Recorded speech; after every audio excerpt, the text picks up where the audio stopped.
Hello বন্ধুরা, অর্গতিক সেলাই ঘরে তোমাদেরকে অনেক অনেক ভালোবাসা। আবারও দেখো, এটা আজকে আমি শাড়ি দিয়ে লেহেঙ্গা তৈরি করছি।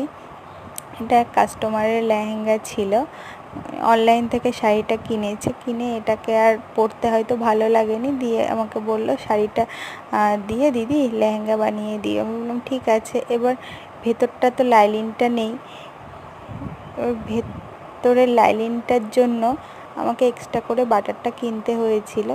দিয়ে আমি লাইলিন দিয়ে ভেতরের বাটার লাইলিনটা দিয়ে আমি লেহেঙ্গাটা বানিয়ে দিয়েছি। দেখো, এটা বানানোর পরে জাস্ট অসাধারণ লাগছে। দেখো, লুকটাই পুরো চেঞ্জ হয়ে যায় শাড়ির থেকে। লেহেঙ্গাটা তখন দেখতে আবার ভালো লাগে।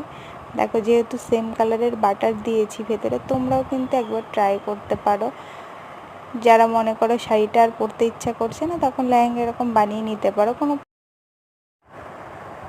জাস্ট